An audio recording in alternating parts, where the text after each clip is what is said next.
So think about it, when I say suffering, people cringe. People, that's the one word, whenever I post about it, people cringe. It's not about suffering, how people may look at suffering. Like you have to just go to a place that just every day of your life is suffering.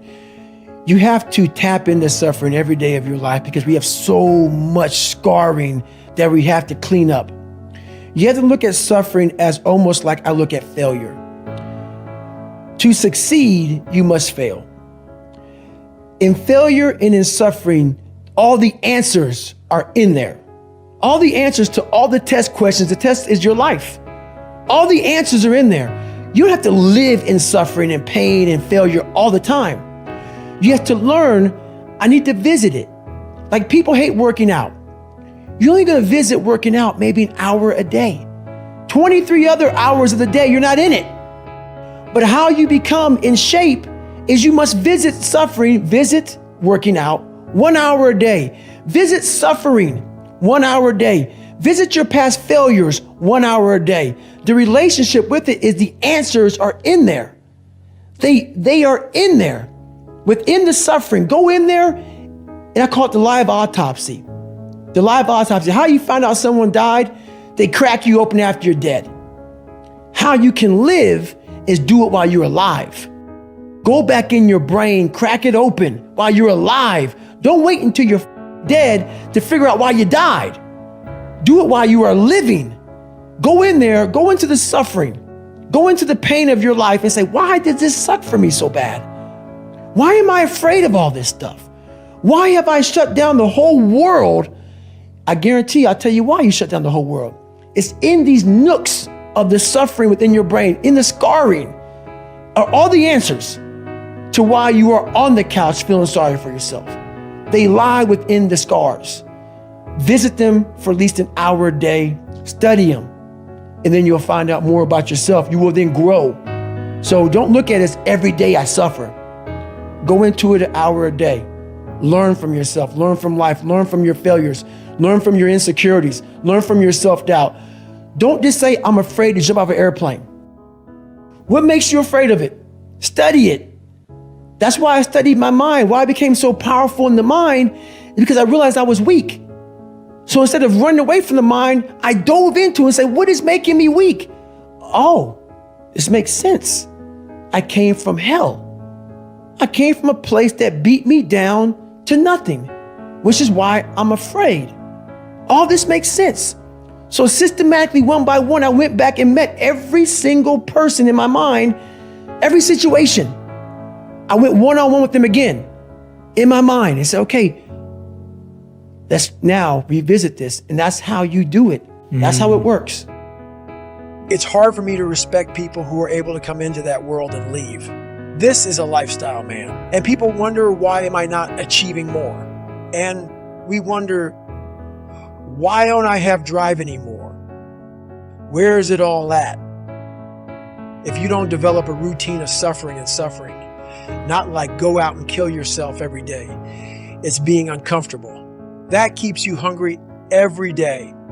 If you live in your victories for so long and say, I'm going to go challenge myself for 30 days or for 2 weeks or this one marathon. It ends. I did one marathon. That's why it leaves you. It leaves you because you haven't set up the next obstacle. Obstacles are how you grow. You must continue to have friction. Friction is where growth is at no friction. There's no growth. These people go to the gym. They get big, they get jacked, they can run fast, all that. But the only thing they're doing is you're coding over. The mind, all you're doing is building a bigger, stronger quitter. Your mind hasn't gotten any stronger because you haven't gone back in there and dealt with it. So the second adversity comes like, my God, I'm so getting fit. What's wrong? Your mind is still soft. You cannot live in that normal mindset. You must be your best on your worst day. And how you do that is you cannot think of a normal mindset. Every morning starts with a run. And that's because that's the one thing I hate to do more than anything in the world. So that's like my cup of coffee. And I'm all about armoring yourself. So the second you leave your house, and the second you open your phone, the second you do any of that, you are now letting in poison in cancer. So I make sure a lot of things you can't avoid. So as I get up, I start to armor plate my mind and body. Like a person's going to war, you put your body armor on. That's what I'm doing on that run. I'm waking up and I'm giving myself all this armor. So when I come out in the world, now look at that phone, I'm ready. I'm not waking up late. I'm not rushing around. I'm not disorganized because I know I'm gonna get hit in the fucking mouth. There's an art to getting hit in the fucking mouth. And that is why these things are important. You have to wake up and you have to give yourself belief. You have to give yourself confidence. So it starts with that run. I found such peace and beauty and I got there. I was the worst pain in my life. And I got down and my ex-wife pulled the car up on this little lawn. And I got in the back of it and I got up the stairs. I'm not gonna go through the whole story, but I remember laying in the tub and she put the shower on me and I ran 101 miles in like 19 hours. And I was like peeing dirt out of me and I'm sitting there and I'm jackhammering and my body is just the most broken it's ever been, even to this day. And this feeling came over me, call it crazy if you want, but very few people, I guarantee you've ever felt this before, to push themselves so far outside of what they thought was even possible, even for me. I laid in that tub and I didn't want it to go away. I had drained myself of every bit of strength, energy I had. It was the best feeling I had in my life. All that pain. It was confirmation that I had gone through a crucible and I had figured out another level of David Goggins, a level that I thought was humanly impossible for anybody to do. When I was at mile 70 and pissed all over myself and had 30 more miles to go and I was damn near dead, and I was able to go 31 more miles. In that process of the next 31 more miles, I found out more about myself in that 31 miles than ever had in my entire life. The conversations, the mental blocks, the roadblocks, everything horrible. It was just feeding at me like light speed, get thee out of here, man. Like I was able to figure out different tactics. And when I finally got done with that and I laid in that tub and it was over the feeling of, my God, man, you just really discovered a whole new world, a whole new part of the brain that guaranteed very few people have. The problem that most of us have is we think that we're all alone. We think that we're the only ones going through all this stuff. I thought it.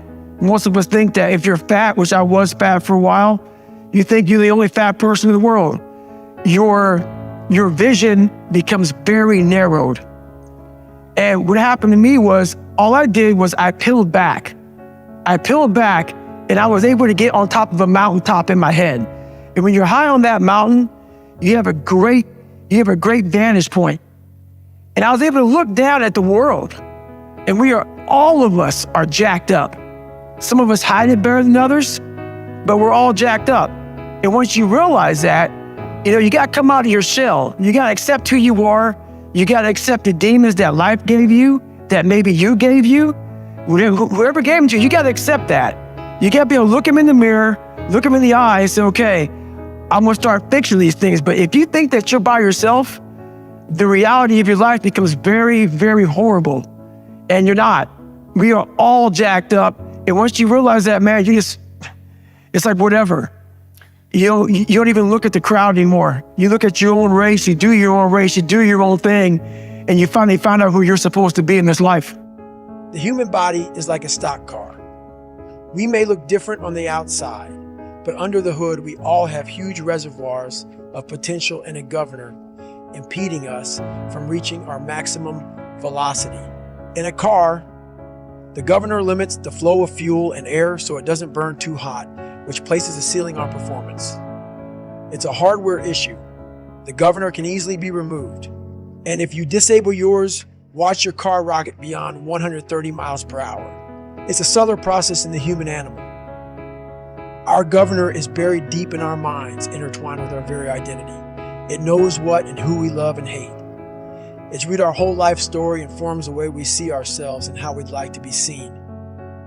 It's the software that delivers personalized feedback in the form of pain and exhaustion, but also fear and insecurity. And it uses all of that to encourage us to stop before we risk it all. But Here's the thing, it doesn't have absolute control. Unlike the governor in an engine, ours can't stop us unless we buy into its bull and agree to quit. Sadly, most of us give up when we've only given around 40% of our maximum effort. Even when we feel like we've reached our absolute limit, we still have 60% more to give. That's the governor in action. Once you know that to be true, it's simply a matter of stretching your pain tolerance, letting go of your identity and all your self-limiting stories, so you can get to 60%, then 80% and beyond without giving up. I call this the 40 rule. And the reason it's so powerful is that if you follow it, you will unlock your mind to new levels of performance and excellence in sports and in life. And your rewards will run far deeper than mere material success.